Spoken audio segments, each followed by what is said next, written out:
You're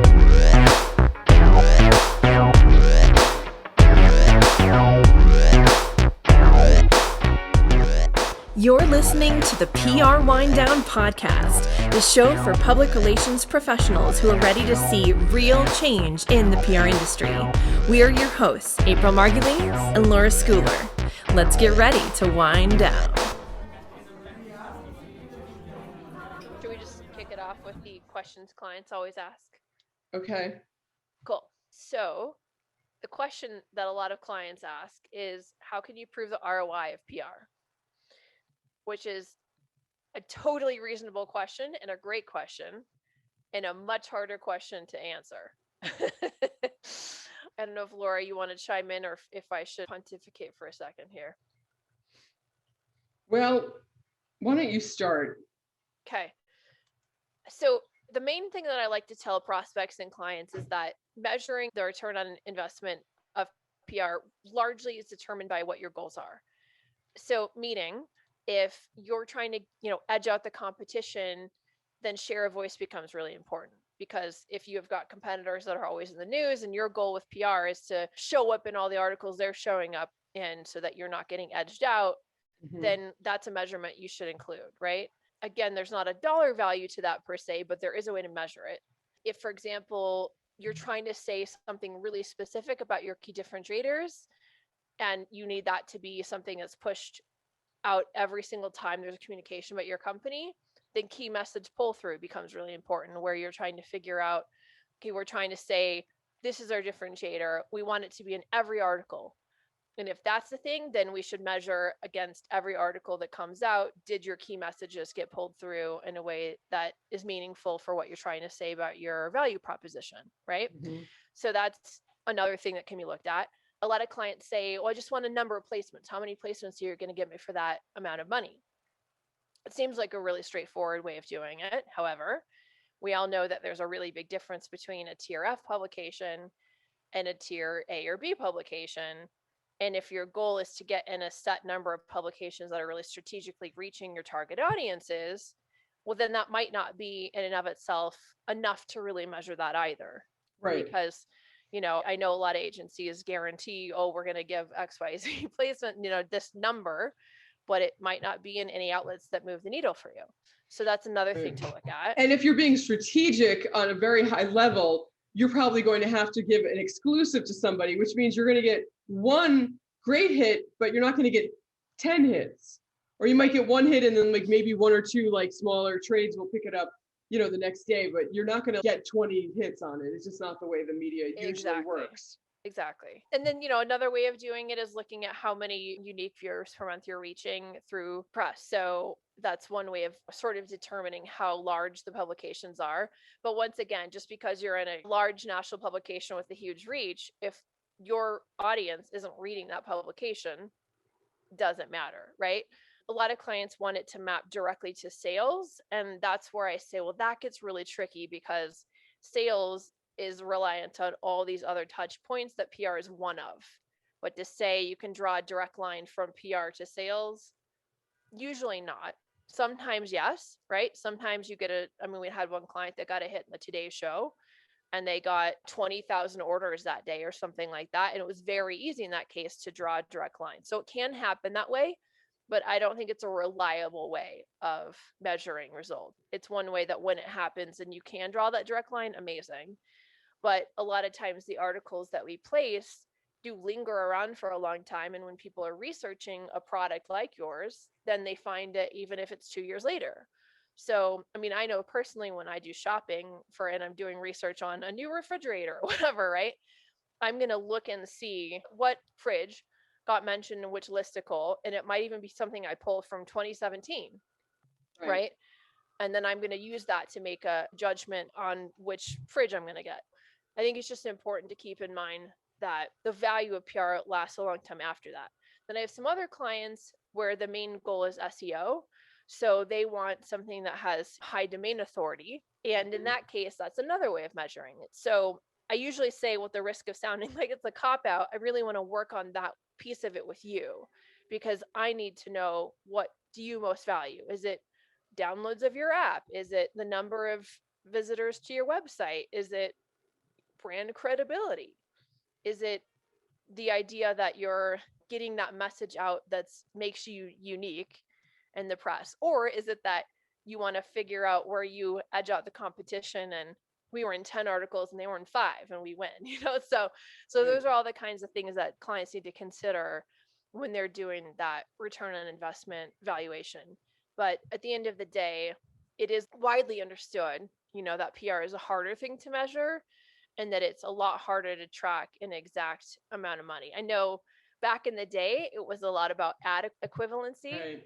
So it's like multiplying whatever times whatever. Well, they would look and see, okay, we're on the New York Times. If we had purchased an ad in the New York Times in that place, if we had purchased an ad on the front page of the New York Times that was that big, how much would that have cost us? Right. And then they would say, okay, therefore it's this.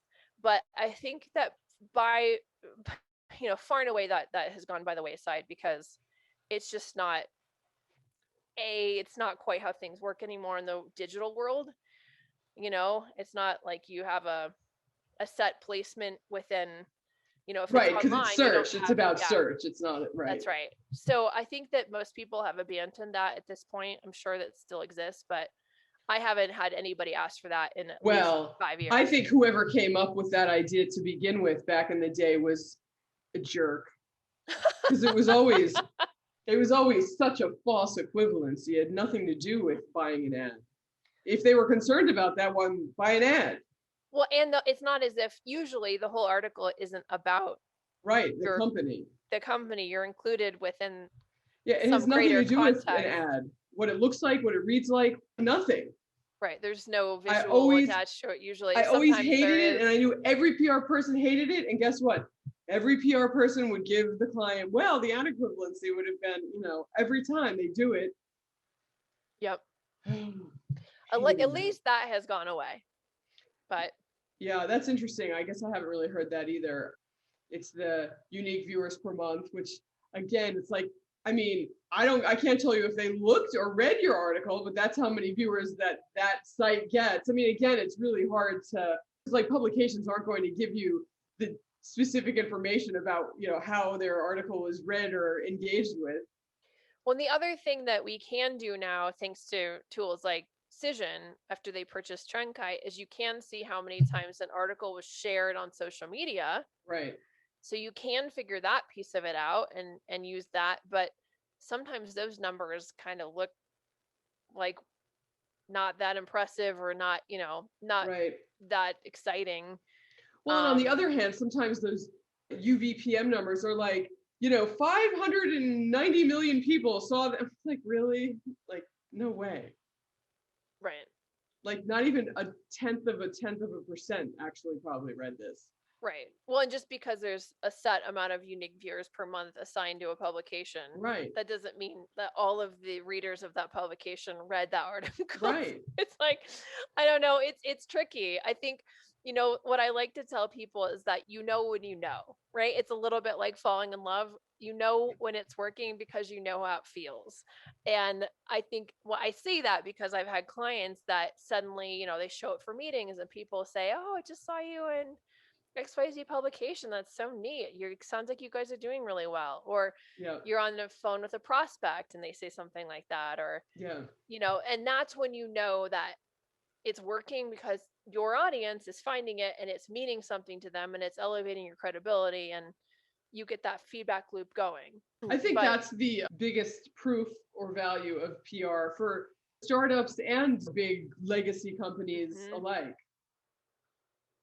Totally agree. So I think that's what I have to say about that. There are a few other ways of doing it. I don't think it's worth boring everyone with all of the nitty gritty of all the different quantitative and qualitative ways of measuring PR. Feel free to email me if you wanted to get into a deeper conversation about that at April@trustrelations.agency. But I think we'll leave it there for today so we don't get too snooze festy. Also, Laura, we have Stephanie in the waiting room. Excellent. Why don't you let her in? Do it. Hi. Hey, Stephanie, how are you? I'm great. So our guest today is Stephanie Rudnick, a brand management and communications strategist with over 20 years experience across numerous industries. She's got a lot of roles going on. So I'm going to say a few and then she can fill us in on exactly what's going on. Her current roles appear to include the head of global communications and GM of hospitality and events at MKTG Sports and Entertainment in Australia, which is where she is right now. The head of PR at Angel City Football Club in Los Angeles, and the director of communications at Beautiful Game Group LLC in New York. Are you doing all of these things? Yes, in varying degrees of involvement. The Beautiful Game Group piece is something I'm hugely passionate about, but it's a light lift. MKTG and Angel City are my two main focuses at the moment. So wait, when did you go to Australia? Were you based in LA before? No, so I spent the last 20 years in New York, and have been working in agencies and in-house with a sports thread running through my career pretty much the entire time, with a pretty big shift in my focus when I joined Wasserman, which is a sports agency based in LA run by Casey Wasserman. And I was running communications for his agency, and he said, get on a plane, go meet everyone and come back and report what you see. And I said, we have a big opportunity here. We represent 1,800 athletes, and the agents are doing all the PR in crisis, especially over in Europe, where we represented half of the English Premier League players almost. So my focus turned from not only doing corp comms, but also doing athlete publicity. And that really changed everything. And so I did that for many years, stayed in New York, and then moved here in December of 2020. Wow. My last two jobs ago, I was at an agency called MKTG, where I had the role of head of global communications, and we were owned by Dentsu, which is a large Japanese holding company. We were like the cool kids. We got to do like all the sponsorships, the Super Bowl and, Grand Prix and Wimbledon, so we were doing really cool work. Nice. And I got to talk about it around the world. We had offices everywhere. I got a call from a former client's father, Oliver Luck, who was the father of Andrew Luck, the Indianapolis Colts quarterback, who was my client from when he was like just graduating college and going through the draft. And Oliver said, hey, I just took a job as a commissioner at a new football league that Vince McMahon is going to fund, giving us an opportunity to basically build something from the ground up. You have to come. And I was like, no, I'm really good. I have a 12-minute walk to work. I have a global role. I love the people I work with and the brand. I don't know. And so, over the next month or so, we had conversations, and then I came back to my CEO and my number two at MKTG, and they said, if you don't take this job, we're going to fire you. You have to go and do this. And so I was employee number, I think 11. And then I was able to build out an entire PR community across the country. I had PR directors in all 8 cities. I mean, I did more press conferences in my 18 months there than in my entire career combined. Like, we announced for players and teams and everything. Yeah. First we announced, we started to announce our coaches, and then we started to announce our coaching staff, and then we started to announce where we're going to play. And then we started to announce our names, then our logos, then and it was an unbelievable experience. And having the resources of Vince's network was unbelievable. I learned so much. And then once you get the players, it's changed the game completely, because then you just start to love them. And I get attached to them, because my job, especially in something like the XFL, which was a little bit of an underdog, these guys either played in the NFL or they never made it, but some of them had incredible stories. And that's what we have to do as PR people working, especially with personalities. It's we're the nuggets of gold. They might not be the best player on the team, but young people resonate with really beautiful stories they can relate to. So we got to find all those. So it was really fun. But then we all know what happened come March, when Adam Silver said we're suspending play, everyone else had to follow suit. I mean, Adam Silver is the god. I spent 2 weeks looking at my team going, they told us to keep going. So we were continuing to churn in the PR machine. Something happened along the way, and then we all got on a Zoom call, and we were told that the company was shut down and our emails were shut off, and we were done. But the silver lining is that I'd been speaking with Angel City for the last few months just to help them, because I'd worked in women's soccer for so many years. The night before we all got laid off, Julie Ehrman, the president, called me, and she said, so Serena Williams and Alexa Ohanian have come in. We're moving forward. We have incredible investors. Can you do this for the next couple of months? And I was like, yeah, I'm going to get furloughed tomorrow for at least 2 months. So I'm totally in, cannot wait. And then the next day I got furloughed forever. So I started with Angel City pretty much the next week. Wow. And so I've been working on Angel City since then, over a year now.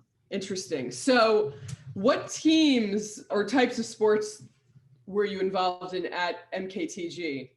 MKTG, we did most of the like sponsorship deals and the big events. So I was working mostly with trade media, and at the same time, because I had a great relationship with my CEO, my agreement when I got there was, listen, I left Wasserman to spend more time with, my daughter was like 6 months old, my son was 2, to build out my own PR agency that represented a bunch of the athletes. And Wasserman said, go, but we'll be your first client. So I left and started my own gig, and I had about 10 athletes on my roster. My focus was mostly on Alex Morgan, Abby Wambach, and Andrew Luck. And so I was doing both. So I was running corporate communications globally for MKTG and also still working in the athlete PR space. So it worked. And it was cool because like my agency, worked with Gatorade, and that was Abby happened to be a client. So there was a lot of synergy there. It was really, really fun. Right. What would you say is one of the harder things about doing athlete PR? Is it the crisis communications or? Okay, there's two sides. Working with athletes in my career, I've worked with musicians and fashion designers, and athletes are, I'm knocking on wood because I still can't believe how lucky I am to work with athletes. Most of them work their whole lives to get where they are today. They show up on time. They've been coached. They follow directions. They'll listen for the most part. I had one client I had to kind of let go because she would not listen to what I was telling her, and she was digging herself into a deeper hole. But that is the beauty of working with athletes, is they're just incredible humans, vulnerable and honest and raw. And it's really, really great because you can really work with them to get in there. And once you have that relationship, it's kind of like they're the person they trust for everything. Right. The tricky part is like when it gets to game time injuries or things that happen out of your control, like depending on where I am in the world, like I always kind of had to check scores every night before I went to bed just to see, they're never really off. So that's what makes it tricky because you just don't know what's going to happen. So how much do you have to work with their management, their managers? Very closely. So luckily, most of the athletes I work with were agents at Wasserman where I worked. And so we had a really trusting relationship, usually like depending on the country, right? So in the UK, most football agents at soccer, they keep their guys really close. They don't let anybody in. Once we kind of cracked that and showed them our value add, which was you go make the money deals. We'll do everything else. You don't need to worry about like dealing with fact checking and photo shoots and fittings and crisis. Like, let us do all of that.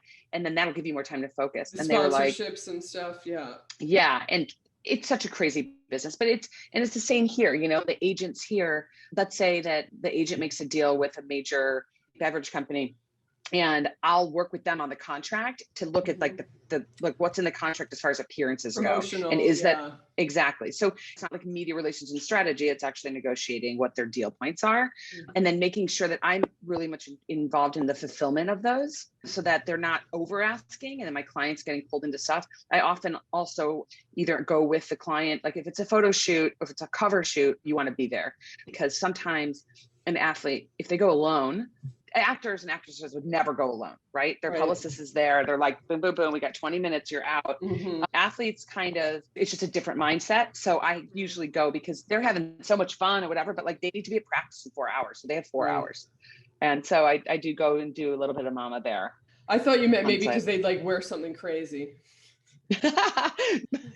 That's so funny. My favorite shoot ever was Alex Morgan's been in the Sports Illustrated swimsuit issue 3 times.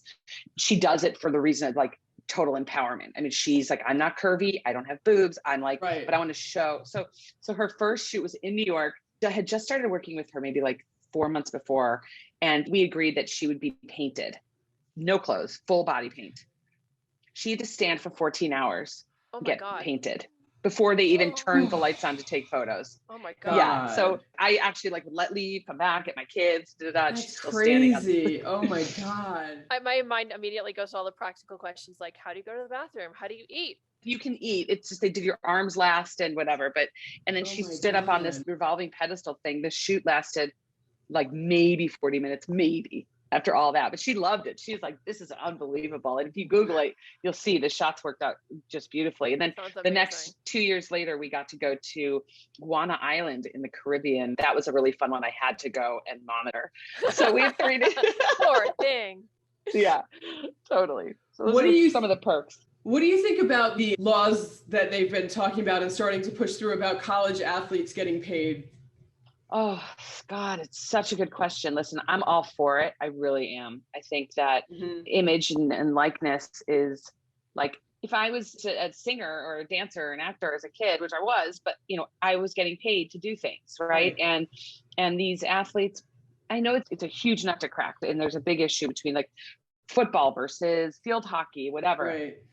Anyone that is putting themselves out there for the benefit of another. So how much money these universities make off these athletes, like there has to be a model in this world where those people get compensated. Right. Especially like you're saying, like the football and basketball for universities is insane. So football programs bring in like 90% of the revenue, like literally in some schools, Auburn and I went to Texas. Michigan, so I saw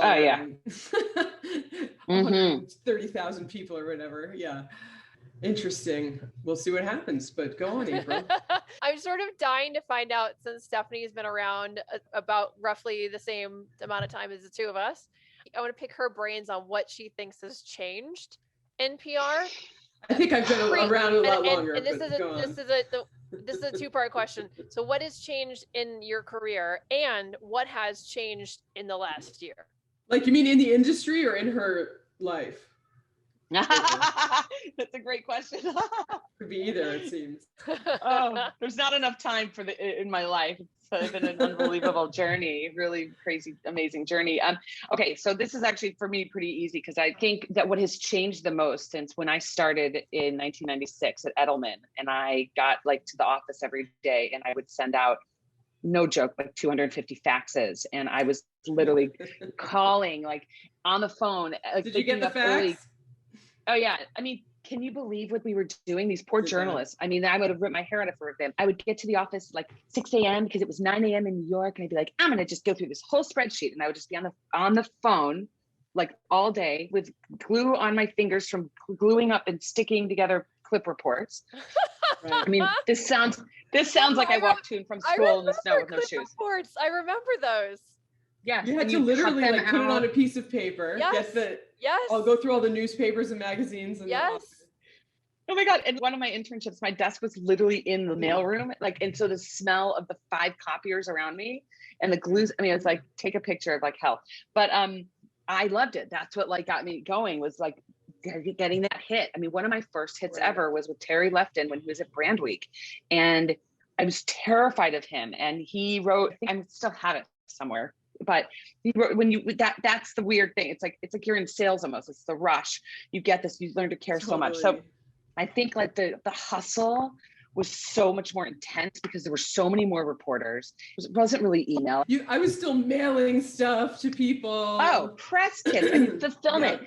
How many boxes of junk did we put together with how much money we spent on printing these folders and like come with photocopies of stuff to like, exactly. Yeah, and sometimes they had samples inside and they were in fancy boxes depending on how much budget the client had. Oh my God. I remember tangentially I worked on Jessica Simpson's, I want to say it was like her beauty line or something.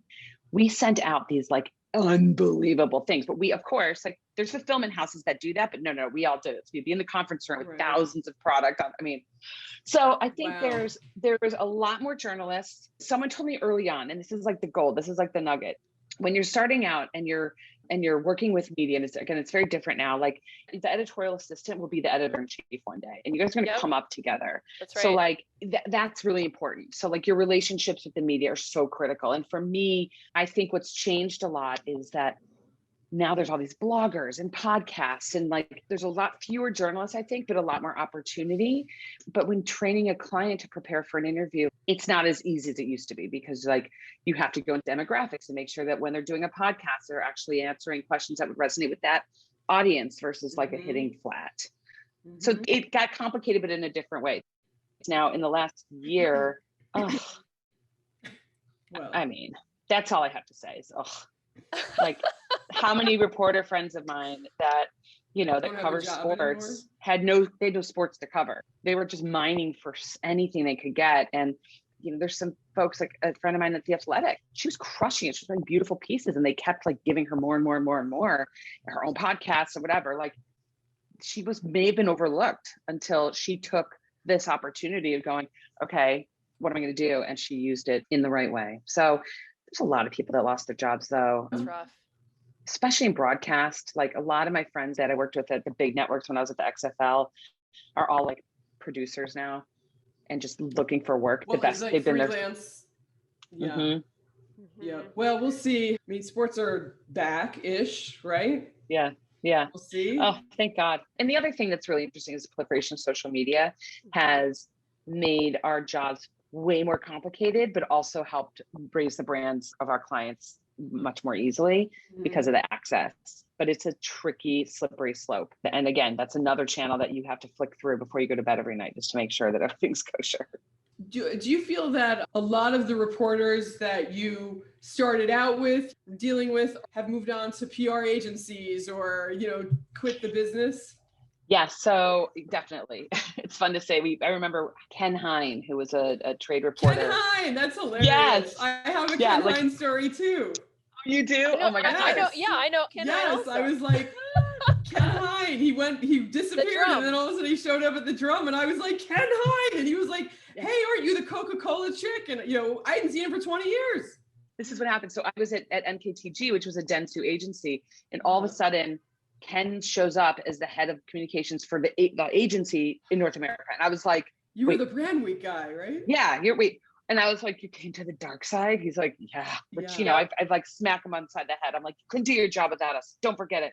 Ken is a perfect example. I came from journalism and I would correct them and say, no, it's the green side. Right. I love them. I love that. That's so funny. Yeah, I worked at Clear Channel Entertainment when Ken was at Brand Week, and we would get sponsorships and stuff through Coca-Cola, and doing stuff with the original American Idols and all of that through one of our in-house agencies. So I'd connect him with the people at Clear Channel who were doing that, and he'd write stories about it. Yeah. Like Paula Froelich, who was Page 6 goddess, and we became really good friends. She basically said, I can't do this anymore. And then she became like a travel journalist and does good stories, no longer talking about in the dregs with like all the gossip and all the yucky stuff. Right. But then there's others that have turned into like pretty great authors, and some have podcasts, but yeah, it's been really interesting to see the shift. One of my first hits in an agency was on Page 6. It was like Richard Johnson, or was he? Yeah. And then there was the other one, whatever. It was so not my bag. Like I was at that agency for, I think 8 or 9 months. I was like, this is not my thing. And then I went into like business and financial and corporate sort of PR. I think it was something about, I don't know if you remember Blender magazine. It was actually a CD-ROM. So Dennis Publishing was our client, and I launched Maxim magazine in the United States. Oh my God. Are you kidding me? Yeah. I mean, we did Maxim parties. I was at Bragman and we used to do a lot of your stuff. That's so funny. Okay, Maxim, go.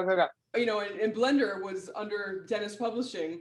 And so, they did, it was something, I think it was in Blender, that like some crazy thing that they did in the magazine. And what we would do is we would pitch the stories that were coming out in the magazine before the magazine came out and give, whatever they called them, hot tip, whatever the hell, to Page 6. And I was like, oh my God, I think it was about Winona Ryder or something. I'm not, whatever. And I was like, I can't do this. It's really, really hard. It's a whole really different hard. world. Yeah. I mean, I think the weirdest thing I ever did in the business was working in hospitality and the restaurants for a little bit. Like when I was at Bragman, which is then turned into PMK, like I ran that American Express account, but I had friends that had like a client that was like a big restaurateur, and that's a wacky world for PR. Like working in the restaurant culinary, like it's very difficult, but I have friends who are chefs. I have a friend who's worked in all of the big restaurant groups, but I never got into the PR. Yeah, don't do it. It's so hard. Did you ever do that, April? Did you ever do hospitality PR? No, actually. That's so funny. So before my Page 6, I worked in government before, and right before I had that job, I worked for a United States senator who played for the New York Knicks. Bradley? So, yes. So that's who I worked for. So I came from like that, going to like pitching Blender magazine to Page 6, and I was like, why? What is happening? Yeah, but we used to do some sports, like, 'cause he would write books and they would have things with the Knicks and all of that. Every once in a while we would do that. So and the older I've got and the more experience I've gotten, I've worked with some athletes at some of the big companies I've worked for that have come to do like philanthropic things or whatever. At Clear Channel, I worked with Karl Malone when he had a monster truck, and he was so awesome to work with. He was the nicest guy. He just did what, like you said, I do this. Okay. Like he didn't, not a prima donna at all. Meanwhile, he's one of the greatest basketball players of all time. Right. So it's amazing. And he kept calling me ma'am. I was like, 26 or something. I was Totally. It was so funny. And then I've done some other things with like baseball players, and yeah, by and large, they are super amazing, awesome, outgoing, like for the kids or for whatever it is that they're doing. I agree. Not all of them, but most of them. Yeah. But yeah, that's like that TV show, Flack. Did you ever watch Flack? Stephanie, did you hear about this show? No, and everyone I talk to is like, how do you not watch it? Do need to watch it. We watched it because we interviewed the woman who does PR for the PR show. We interviewed her for this podcast. So we like binge watched the whole 2 seasons or whatever. And we were like, oh my God. And some of it is like out of control athletes, right? That they have to, yeah. Do you remember when Lizzie Grubman had that show on MTV? It was like some like PR princesses thing. I started to notice a big shift then too, because instead of having people come into my office to interview for a job in PR because they loved writing and they loved journalism and, telling stories, it was like, oh my God, I love entertainment. And like, I want to work on the red carpet. And I was like, oh God. I want to be best friends with Paris Hilton. Yeah. Oh, totally. It was exactly around that time. And I remember saying, okay, so let me explain to you what a red carpet event is like. Okay. So you're standing there with your clipboard and there's photographers and they're screaming and it's raining and there's scary security guards and there's car services and then you get the celebrity and you bring them down and you get there through their interviews and you walk them inside to their table with their bottle and then you go back outside and do it again and again. They are not your friends. And they're like, oh. Right. It turned from being something that was more of like a skill and that we honed to like, oh, we get to go to cool parties and hang out with celebrities. Like, no thanks. So. Right. Something else I want to know, since Laura and I were just talking about it before you got on, is how have you seen clients asking for proof of ROI on PR change over the course of your career? Because I know we originally were talking about how it used to be all about ad equivalency, and like that seems to have gone totally out by the wayside. Thank God, because it was stupid. My God, the formulas we came up with, like the 2.5 because there's pass along, like and people read the magazine 2.5 times in a doctor's office. Right. Oh my God. It was like, it has nothing to do with it. Like it's not an ad. Why are we, oh God, so funny. Yeah. The beauty of like, Angel City is we have relationships with Endeavor and RGA and a host of companies helping us, and they use Meltwater as like their tool for social listening. Right. And there's like a PR kind of piece of it. But I said from the very beginning, like, this is cute, and we'll use this as like our benchmark, but this doesn't mean anything. Like these numbers, there's no industry standard. If it's like only ran on .coms, it's made a little bit easier because you can see like traffic and whatever, but you can't put a dollar value against that.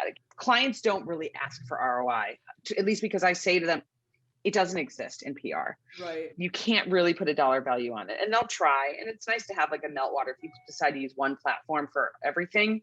At least you get something, but I don't find any of those services good. They've missed stuff all the time. With you, and you have very specific individuals as clients, and you know exactly where they're going and who they're talking to and why you're talking to them. It's a little different. We were talking about like startup companies, tech startup companies who like are coming from nowhere. We're just trying to get them on the map, and those kinds of companies that make it difficult. But I've also been at huge corporations that have, they ask that question too. So I've done these huge reports of like comparing. I worked for PwC for a long time. So the big four and like who got more coverage every quarter on this and that and the other thing and and we came in first. And then Deloitte said, no, we came in first. And you could argue till you drop dead. So yeah, that whole topic has skeeved me out for 25 years. It's our person's worst nightmare. I know. Yeah. As long as you can come in early on and say like, if you want a number, listen, the good news is that the value of a press hit versus the value of a social media click is much higher. So, when they say like we've gotten, 1.2 billion impressions and $850 million worth of media coverage, I'm like, that sounds good. I'm good there. Sure. It's ridiculously high number. Okay. Have you found that with the increase in social media and people doing more digital marketing, that they're getting more impatient with the answer that, there's not really a dollar amount you can put on ROI for PR? Do you find that you're competing for dollars for PR with other functions more than before? No, not at all. Not at all. At least with Angel City, because my CEO, who's an absolute force, she comes from the startup world. And so she gets it. It's probably those that don't have the high level of experience that Julie has, where you have to really educate them. Like none at all. Like she already knows. And so the way that she's built the organization is like super democratic and like really flat. Nice. And my relationship with like our head of marketing and our head of social and our head of content, it's like, this is the coolest organization I've ever worked for in my life, hands down by far. It's mostly women. Oh, that's amazing. Just by design. That's the kind of leader that I work for. And that's where all of us that have worked in sports, this one girl, Jessica Smith, who came from sports as well, she had a sponsorship. We were on a call one day and I was like, this is how it's supposed to be. Like, oh my God, like so much support, so much vulnerability. Like, let's just be, and so it's incredible. Yeah. Well, you're awesome. Very fortunate, and that's a good positive story. We need more of those. Yes, absolutely. Yeah. Cool. Yeah, I feel very blessed. Any questions for us or anything you want to plug, or both? No, I mean, I wish that we had like 2 more hours. I love rapping with real PR people that can talk about war stories. We should do a round table with like 5 of us and just, who cares who watches? Let's just chat. But I mean, if I'm going to plug something, it's going to be, please go out and buy a ticket to a professional game or a regular home game of any women's sports in your area, because it's great to say like, I support women's sports. But if you don't go buy merch or you don't buy a ticket or you don't show up, it's not moving the needle. So please go out and buy a ticket, support, follow on social, of course, angelcity.com. And that's my plug. Love it. Oh my God. Well, listen, you guys, thank you so much. I loved this. And I apologize, I have to run. No worries. Anything you ever need from me, just let me know. Sounds good. Thank you so much. Have a great day. Bye. Bye. Take care. Laura, are you ready for the PR horror story? Yes. Who's going to read it this time? Do you want to take turns? Yes.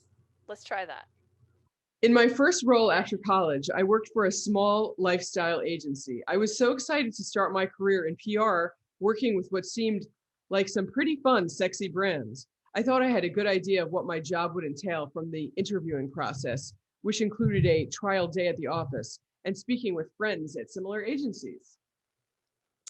On my first day, I was given a giant binder filled with loose papers dated 5 years back and told everything included inside was my responsibility. This was, quote, my onboarding process, which should have been a red flag, but I was too young and eager to prove myself to second guess anything. Later on, one of the SAEs told me that it was also my responsibility to take the office trash out to the dumpster every day, which I did without question for weeks, until the department director informed me that it was in fact not my job. I brushed it off as sort of an initiation. I just wanted to show everyone that I was good at my job and deserved to be there. Oh my God, that's like a sorority hazing stuff. Okay. After 6 months, I realized what I thought was some initial, quote, hazing was actually the office culture. I would come into the office every day before it opened at 9 a.m. with no one else rolling in until around 10:20. One day, I had communicated with my team that I was running an errand for a client and would be a little late to the office. I made it in at 9:15 a.m. A JAE came in a half hour later and scolded me for not being in at 9 because, quote, someone needed to be in the office at 9 every day. I was on the clock constantly as clients were given my personal phone number, even though I was only a coordinator. And I was taking on more than I could chew from tasks being passed down to me, along with the original responsibilities given to me inside that giant binder. I stuck it out for a year before moving on, but not without my doubts. My first full-time experience had me wondering if I was cut out to be in PR at all. Despite the praise I received from clients, I felt like it was my fault that I had been so overwhelmed at a coordinator position. Looking back, I should have done more research before accepting my first job and asked more questions. So here's the question. What are some things that people looking for their first agency job should research before accepting a position? That is a great question. We have definitely not had that question. No, and well, you should answer first because I have a cynical answer as usual. So one thing that's really helpful now with social media is sites like Glassdoor. So you can go on and see reviews of previous people that worked at the agency. I would say if you see a totally different mixed bag of really positive and really negative, then you have to assume that the really negative ones probably are erring to the side of what it is, and that the positive ones have been forced to be posted by people that are currently employees To balance it out. So don't say, oh, it's half and half. If it looks like that, that's not the reality of it, because I know for a fact that there are lots of agencies that got really bad Glassdoor reviews that were deserved. And then I saw people that were current employees post, and you know that it was forced on them by, the higher managers. Yep. The only thing here is your first agency job. This is sort of my cynical answer is, depending on how badly you need a job, you might have to just take a cruddy job. Just take it. And that's sort of, you kind of cut your teeth that way. If you have a couple of options though, then totally, do what April just said, research them. And, if you're lucky enough to have one or more than one offer, then you can probably make the decision. I wouldn't decide based on like, oh, it seems cool, or, I'll get to hang out with famous people. Don't ever make a job decision based on that. You should make it based on people who, at least as far as you understand, you will be working with, that you've met, and from the reviews of the agency. A job is as good as the people you work for primarily, and then with secondarily, regardless really of what industry you're in, believe it or not. If you work for the greatest people in, the insurance industry, you will be much happier than working for nightmares in the entertainment industry, which is kind of how it goes, actually. Right. I think that's great advice. Yeah. And I think you can also tell a lot about the people that would be your supervisors by looking at their social media, if they're still active there. I mean, I know I mostly have just stopped as a product of time more than anything, but so you just have to kind of look and see, does it feel like I'd want to hang out with these people outside of work? And if the answer is no, then maybe the answer is no to the job. But to Laura's point, maybe the answer is yes. Take it and run with it, put on your resume and look for something else, Right. If you really need a job and money and you need health insurance, whatever, but keep it moving. Yeah, exactly. April, do you want to kick off the PR news of the week? I do. Okay. So we've talked about Substacks before, and there was a recent op-ed in the New York Times entitled "Why We're Freaking Out About Substack." Here it goes. I'm just going to read a bit of it. So, feuds among and about Substack writers were a major category of media drama during the pandemic winter. A lot of drama for a company that mostly just makes it easy to email large groups for free. For those who want to charge subscribers on their email list, Substack takes a 10% fee. The mind share Substack has in the media right now is insane, said Casey Newton, who left The Verge to start a newsletter on Substack called Platformer. Substack, he said, has become a target for, quote, a lot of people to project their anxieties. Substack has captivated an anxious industry because it embodies larger forces and contradictions. For one, the new media economy promises both to make some writers rich and to turn others into the content creation equivalent of Uber drivers, even as journalists turn increasingly to labor unions to level out pay scales. This new direct-to-consumer media also means that battles over the boundaries of acceptable views and the ensuing arguments about, quote, cancel culture, big media cancellation is often an off-ramp to a bigger income. Though Substack paid advances to a few dozen writers, most are simply making money from readers. That includes most of the top figures on the platform, who make seven-figure sums for more than 10,000 paying subscribers. So this new ability of individuals to make a living directly from their audiences isn't just transforming journalism.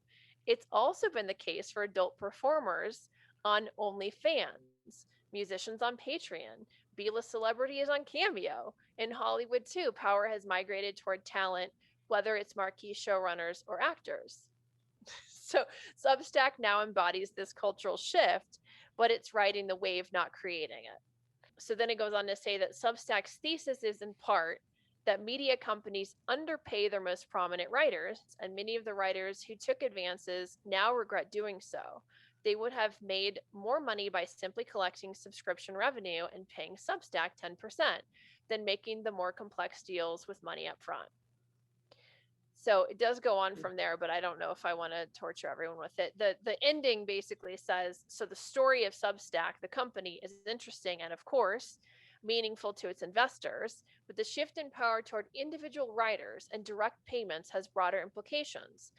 And my informal survey of Substack writers found that most are fond of the company and plan to stick around for now, but not out of a sense of loyalty, shared mission, or deep identification that used to run through media companies.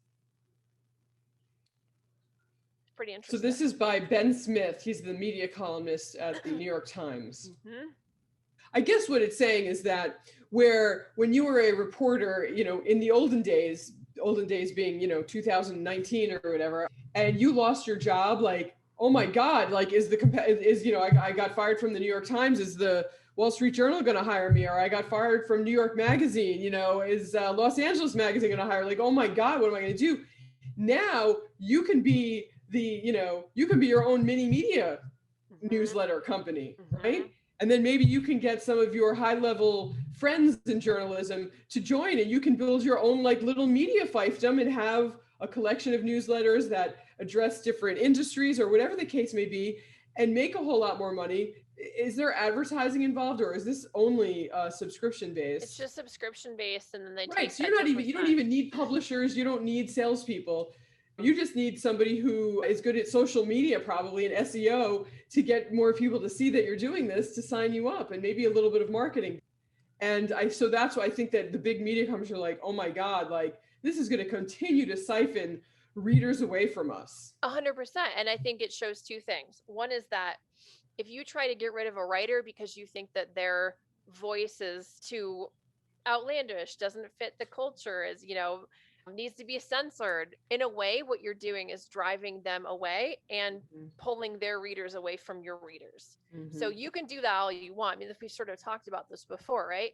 You can try to push an agenda wherever it's coming from. Maybe it's your editor-in-chief, maybe it's your advertisers, maybe it's your holding company, maybe it's all the above, right? They can try to push as much as they want, whatever agenda they have.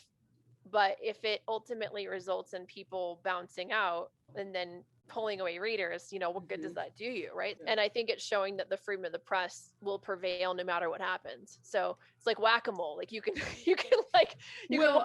whack down a voice over here, but it's going to pop up back over here. I mean, just like with Trump's tweets, right? You can kick him off Twitter, but then he's going to put out, tweet length press releases, and everyone else is going to post it. And then what do you do? Right.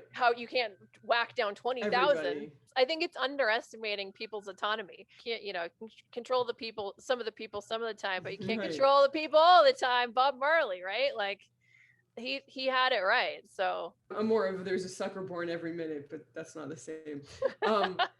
I think it's a fascinating time to be in PR and to be in media and to watch what's unfolding. And I think this is just going to continue. So the other nice thing is, if you're an underpaid journalist, which there are a bananas number of, most of them are, and you're great and you have a following, I mean, you have an audience, you have an alternative. You don't have to work. Yeah, it's kind of just you saying that. I'm just thinking about how awesome it is that you don't have to like be a good girl and beg your corporate overlord, like, please give me a raise. And then, if you even get a raise, it's usually like 5% or something. Yeah. And journalists are only making 60 grand. No, and I'm so thrilled about this, because for so long journalists have been underpaid, and it's a hard profession. I love that now they have an option for actually making a real salary like the rest of us. So, and they're so highly educated, usually they're some of the smartest people around. Yeah, I know. So I love the way they can write. Most people can't write. And now they can have a voice, right? And that they can be as objective as they want to be and let the people decide what they're looking for. So what I was saying about and maybe it's because I read this a week ago and remembered, or maybe I'm just a genius. I'm just reading a paragraph in this article where it says, this week, 8 writers who cover tech, media, and culture. Mr. Warzel, Mr. Newton, Ann Helen Peterson, Nick Qua, Eric Newcomer, Delia Kai, Ryan Broderick, and Kim Zetter are starting a virtual newsroom called Side Channel on Discord, a platform for text and voice conversations. Mr. Newton said, the Discord server will be open to a subscriber of any of their publications. And it sounds like almost building communities, right? I mean, I'm in a couple of Facebook groups that are putting me in direct contact with people in my industry, people who have the same interest as I do, professionally speaking. And some of them are very high level people who have, can give me a job, can give me a client, can give me very valuable information or insight or advice that I could have never gotten without a ton of effort, when I first started doing PR. You remember those informational interviews and you call some old person that works in the industry and will you talk to me? And they say, okay, and you go in your little suit and you're like, "Arr." But that it's so much more democratic in the real definition of the word now with all of these opportunities. And I really think, especially during the time of coronavirus, when we were all forced to work at home, thank God. And it proliferated, I think, all of these virtual capabilities to be creative, to do work, to connect to people, because you had no other way to do it. And we could have never done it if this virus had happened, 30 years ago.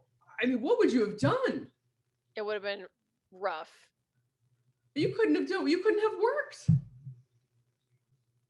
Would you have been on the phone? I mean, it would have been crazy with your word processor, your dot matrix printer. I mean, it just, so, technology giveth and technology taketh away. But I'm really thrilled though, because, you keep reading about the death of the media and the death of, journalism and all of that. But I'm really hoping that this kind of stuff keeps it going and even puts it in a better place, because like you said, so many people not only deserve to be writers, reporters, and get paid well, but we need that. We need people who are that smart and that good of writers to be out there. That's right. It's imperative. That's right. No, and you need people that are doing critical thinking. That's where we need journalists who are going to just actually look at the facts. Okay. And are allowed to report. And are allowed to report on it. These stories, right. That's right. If somebody's doing that hard journalism and they're actually doing those, like Glenn Greenwald, right? Like, I subscribe to his stuff. I don't agree with everything he writes, but damn, you can't say he doesn't do his reporting, right? He investigates everything with the eyes of a former lawyer and goes through all of the arguments and critically thinks through all of it and looks at the facts and interviews people and he doesn't just fall in line with the prevailing wisdom of the day. No way. Yep. And that's why, what did they say he's making? $500,000 or something. He's making $500,000 a year minimum. Well, then he has to give Substack 50 grand, so 10%. 450, right? So he's making 450. But some of those, I'll take that. Will you take that? Some of them are also founding members, which they're paying 150. Right. If everybody is paying 150 times 10,000. Then he's making 1.5 million. So I love that you have to multiply that. Don't make fun of me. We're not including that. So he's somewhere between You're like 500,000 3 plus 5. Hold on, it's 8. So he. You didn't jump in with the number. You're on a roll, bro. It's $150,000. You minus, so that would be 1.35 million. Yeah. Okay. So he's making a shit whack of money. Let's just say that. Somewhere between 450 and 1.35 million. That's where he's at. I would take that. Would you take that? I would take 100%. So it's inspiring, because if you're doing hard journalism and and you've got people that are willing to pay for that work, you can make a lot of money for the first time. It's amazing. So I'm pretty excited about it. So that's probably why Well, and hopefully why they're freaking out about it. He probably means it both ways, right? Because it's like, right. People are like, yay. And then the big media comes are like, oh no. But I'm sure, and maybe journalism schools will be like, yay, because maybe more people will want to get into journalism. Exactly. Right? Yep. Okay. Well, that's great. Yep. I like ingenuity. Yeah, I'm all about it. All right. Thank you so much for tuning in for the PR Wind Down podcast. And thank you to our special guest, Stephanie Rudnick, for joining us today for such a fun interview. Remember to submit your own agency stories and questions, and to share our show with your friends and colleagues. If you subscribe and leave us a rating, it helps us reach new listeners like you. And if you have an anonymous PR horror story of your own, send it our way at the contact email address below in the episode notes. We can't wait to wind down with you again next time. Near.